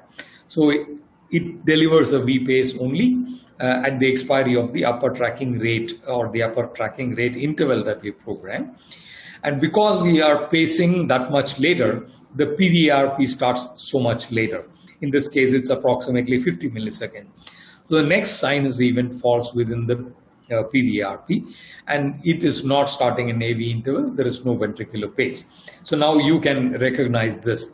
Normal AV interval, extended AV interval, one atrial event without a ventricular event. And the sequence continues. So this is like Venn-Kebab, actually provided by the pacemaker. So it's also referred to as a pacemaker Venn-Kebab or a pseudo Venn-Kebab. So if you look at the ladder diagram, this is how it will be. On sense with a normal AV interval, V pace, and on V pace it starts the upper tracking rate interval, but the next sinus event is falling outside the refractory period, but faster than the upper tracking rate interval. On this, based on the AV interval, the pacemaker is supposed to have delivered a V pace here, but it is waiting for the upper tracking rate interval to expire, and only then it delivers the V pace. So the AV interval gets extended here. The same thing happens one more time here, and then next atrial event is falling inside the refractory period. Normal AV interval, extended AV interval, even more extended AV interval, one atrial event without a ventricular event. So that's like a Venn-Kebab. This cycle repeats. So that's a pacemaker Venn-Kebab. So if you don't want this to happen, you need to increase the upper tracking rate for this patient. And if you don't want, ultimately that will result in a 2:1 block, then you may want to reduce the PVARP also a little bit. So if you want to remember this, 2:1 block will happen when the atrial rate is faster than the TARP rate. Venkibach will happen if the atrial rate is faster than the upper tracking rate, but slower than the TARP rate. Ideally, you want the pacemaker to do one-to-one tracking when the sinus rate is lower than the upper tracking rate, and transition into a Venkibach and then go into a 2:1 block. At nominal settings, pacemaker will behave like that, and that will cause fewer symptoms for your patient. And you can manipulate this by programming the PVARP or sensed AV interval. And current pacemakers, I'm sure you know that, have an automatically adjusting PVARP, because shortening the PVARP too much will expose the patient for the risk of pacemaker-mediated tachycardia. So that's why the current pacemaker algorithms use an automatic PVARP. So you can provide higher upper tracking rate without causing 2:1 block. At the same time, minimize the occurrence of pacemaker-mediated tachycardia. I'm sure you're not seeing more pacemaker-mediated tachycardia these days. And that brings us to the last interval of the dual-chamber pacemaker, which is the upper sensor rate. In all respects, it is the same as these one that we discussed in the single chamber. But the only difference is the rate that is indicated by the sensor will be delivered in the atrial channel. Right here, the lower rate is based on the atrial channel. The upper sensor rate also is based on the lower atrial channel. It delivers the A pace and starts the sensor indicated rate at the expiry of the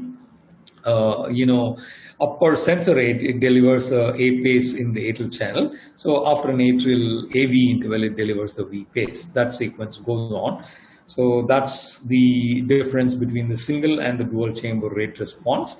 And of course, the upper tracking rate and upper sensor rate are two independent things. You can independently program without interaction between these two. So yes, it is already pretty late in the evening. I stop here, and because of the time constraint, I had to rush this a little faster without stopping for any question. So I stop here. And I do understand that this was a little faster pace of presentation, and we can take any questions at this point of time. And thanks for your patient hearing, and thanks for this opportunity. So thank you, Mr. Govind, again. A very brilliant and a very elaborative talk on the topic. Possibly you were the unique on this topic. So thank you very much. Hopefully it will be very much helpful for the panelists and also the faculties, one sort of recap. So let us introduce the next session, that is the discussion session and question and answer session. If any question please you can put the chat box, and also you can ask. First of all, any discussion of the panelists, sir? Most of us to stop share test. Mr. Govind, can you stop sharing? Yeah, sure. I'll do that. Yes, okay. I've stopped sharing. Thank you. Sorry, I missed that. Sure. Thank you, sir.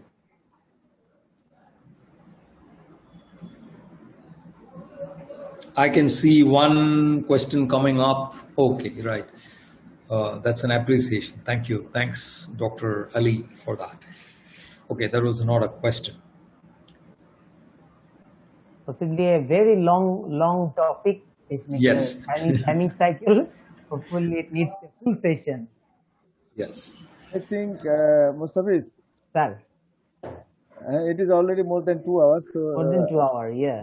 Any discussion, sir? Any panelists? I think you just take the comments from our faculties like Amol Choudhury, Mohsin Hussain, Kaisa Nasrullah.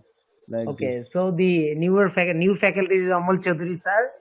Can you say something about our discussion? ABM Abdul Salam.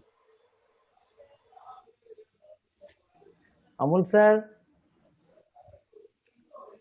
Possibly. Okay, let me start the session. Okay, sir. Okay, sir. Thank you, sir. Assalamu alaikum and good evening to all. It was indeed a splendid lecture by Professor Atahar Ali and T.K. Govind. Atahar Bhai is a pioneer in electrophysiology in Bangladesh. I would say he's the person who, in his age, in his career, he sacrificed his many time and gave a laborious job for training himself and also juniors to develop EP in Bangladesh. I think he's the pioneer in this sector. I really hats off to him. I really admire him, respect him for this reason, and with the help of others as well, Shorab Bhai, Mohsin, and Rafiq sir from USA. His lecture was very descriptive, very vivid. I would say for the juniors that, especially the puncture system, the axillary vein puncture.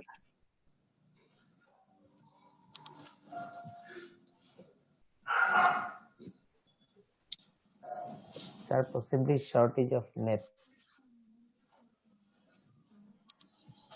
Sir?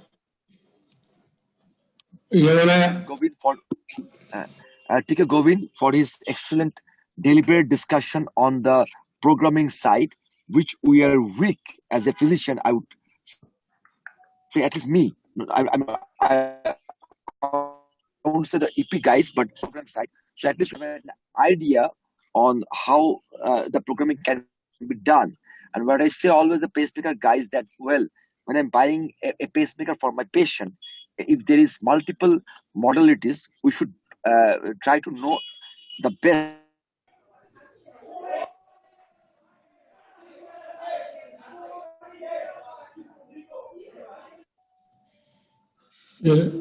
Cultural ইন্টারনেটের সমস্যা আছে সমস্যা হচ্ছে জি sir Amal sir So thank you all. Thank you for the things, and we are really delighted to have the legend Amolda with us. East or West, Amolda is the best. Amolda, please continue. Thank you, Kaisar, for compliment me. Thank you, Mr. Rahman Polash and Mohsin for arranging this kind of webinar. First, I'd like to my heartfelt gratitude and my mentor is Professor Atahar Ali. Professor Atahar Ali is my pacemaker mentor because when I was placed for the long more than 3 years with Mohsin and me with him. Mohsin is dealing the EP section and pacemaker and angiograph are doing me with the guidance of Atahar Ali sir. So Atahar Ali sir today nicely delivered the basic lecture for basic puncture system and implantation system for the junior. It is I learned this 10 years back when I was with him, and he gave me a book. This from which this picture is. Even when today I took a picture from from his slide. This book is he told me, Dr. Amal, you take the photocopy of this chapter and go ahead about the puncture. You will feel no problem. So I heartfelt gratitude to Atahar Ali sir as a mentor of device implantation, and when under him I was in training. I learned a lot of things about the pacemaker up to dual chamber, not EP. Because EP I was not interested, and sometimes I observed with Mohsin and Dr. Mohsin, but I did not create interest and passions with EP. About Govind TK, I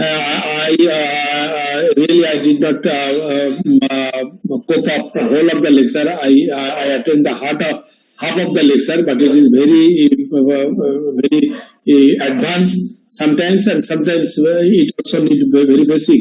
The mood is also just particularly the mood of different type of pacemaker. It is belongs to basics, not advanced. But he also described some very advanced things, which is very difficult for us to remember.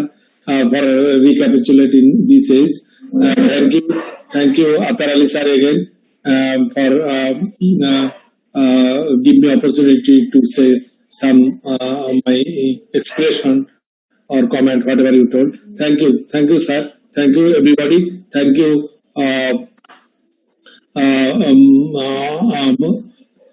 Mustafiz sir. Pacemaker Mustafiz and Sir. Pacemaker people like Aravind, Thank you. Orindam, and also the bright, brilliant presenter, Govind. Thank you very much. Thank you, sir. Thank you for your great comments, Yes, sir. Professor Abdul Salam. Abdul Salam, may I request Professor Abdul Salam, sir, Yes, to say please, something am I- about our program, sir? Very Thank you good very to much. see you, sir. Am I audible? Sir? Am I audible? Yes, sir. Yes, Can sir. you hear me? You're audible. Yes, sir. You're audible, sir. You can are say. audible and visible. Yeah, thank you so much. And Athar bhai, So, for a brilliant presentation, enjoyed your presentation, and also the Mr. Govindo. Actually, what happens in pediatric practice, we are missing this subject because of from me. Also, this was my, I think it was a privilege, but it was a disprivilege for us that we did not do this subject in detail. Although there are a lot of indication in case of pediatric, because in case of heart block, second degree or third degree, sinus dysfunction requiring pacemaker, this is common as well as post-surgical. Post-surgical congenital heart defect correction after surgical intervention, we used to encounter this kind of block where we require immediate transient pacemaker as well followed by sometimes permanent pacemaker. In my from 2001 to 2018, I encountered so far I can remember, I've seen a few cases along Atahar sir as well as Professor Mohsen sir, the implantation of permanent pacemaker in case of pediatric patients. And I have some video records also. And today I have learned how during function we could not discuss. And during attend classes, the technical aspect that Mr. Govind has so nice aspect, how it is sense, how it is placed, how to do sensing followed by pacing, how to do sensing and pacing, how to do the blanketing to the refractory period, so that activity. I really enjoyed. And go through this subject improve my knowledge. And finally, I thanks to the organizer to allow me to say something in this art gatherings. Best of luck. Thank you. Please continue this endeavor. This has given the opportunity to learn many things unknown to me. Thank you. thank you, Salam bhai.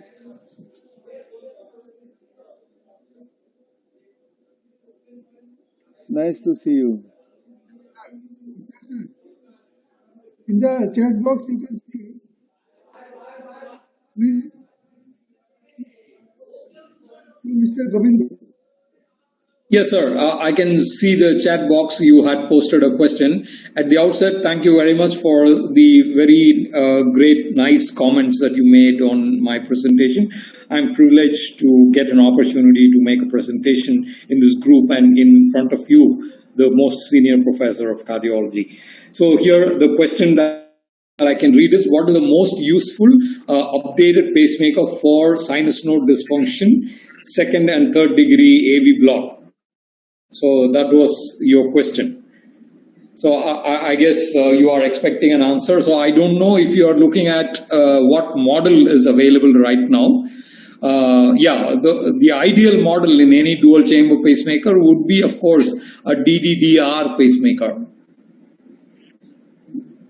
We cannot hear you, sir. You are saying something, we cannot hear you. Am I audible? Yes, yes. Okay. Right, Professor Abdul Salam is saying something and I'm unable to hear that. Mustafiz, হ্যাঁ sir আচ্ছা তুমি আমার মনে হয় সালাম session ভাই কি sir disconnected হয়ে গেছে তুমি Yes, মহসিন sir. আছে আরো দুজন আছে কথা হ্যাঁ বলেন sir so now may I request Professor Mohsin Hossain sir for say something about our session.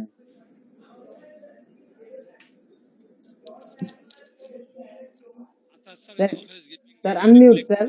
Huh, sir. unmute. Huh, sir. Can you hear me? Okay. Okay, sir. Now you are audible. Thank you, Atahar sir, for giving the nice lecture as usual. Sir lecture always is a unique lecture. So we have learned a new thing from sir. Always sir giving the lecture always a unique lecture. Sir is always our teacher. We have worked together a long time with sir, under sir. So I have learned a lot of things from sir. And T.K. Govind give the lecture of timing cycle, single chamber, dual chamber. So it is very difficult to understand for the juniors. But you have to remember, but most of the pacemaker now the automatic. So you need not to do the programming. So if you can understand this timing cycle, so it is better. But if you don't understand, but pacemaker can automatically program the cycle length. Thank you very much for T.K. Govind for your elaborating and nice lecture. Mustafiz sir possibly sir আমাদের participant তো 19 sir আমরা কি এখন sir discussion থেকে next sir so we are already at the end of the session, today's session. So before ending the session, I will request Mr. Anirban Rai to say something and vote of thanks from Medtronic. Please, Mr. Anirban. Yes, sir. So, can you hear me, sir? Yeah, yes, you are audible. Please. So, thank you very much, Doctor, for nicely moderating the session, Dr. Mustafiz, sir. Thank you very much. And I have no words to thank and show my gratitude towards Dr. Professor Atahar Ali for the wonderful deliberation. I mean, I just went to the first classroom session which I attended in Medtronic. So a lot of new learnings and a lot of new things we always learn from you, sir. And it's nice to see Dr. Amal Kumar Chaudhary, Professor Dr. Amal Kumar Chaudhary attending the session, because he's a very busy person in interventional field, and getting him in this podium really means a lot to us. And nevertheless, my heartfelt gratitude to Dr. Kaiser, sir. So because he initiated this event and pushed us to make this event, and which will be beneficial for the junior cardiologists who are interested in learning pacing therapies and continuing their career further ahead. Apart from that, I also would like to thank Professor Dr. Mohsin Hossain, sir, for being with us all through. So next session will be all yours, sir, next week when we are scheduled. So thank you, everybody. Thank you, all the faculties. Thank you, all the attendees. Thank you, my Bangladesh team members also for working hard to gather everybody after these 3 days continuous NHF CCD. I mean, we are able to get the undivided attention from most of the people who are really interested in this therapy. So thank you once again, sir, from Medtronic, on behalf of Medtronic, and I wish you all the best. Good night, sir. So good night. Thank you, Mr. Anirban. So we are at the end of this today's session, and waiting for the next session, and we hopefully will join, and we're looking for that.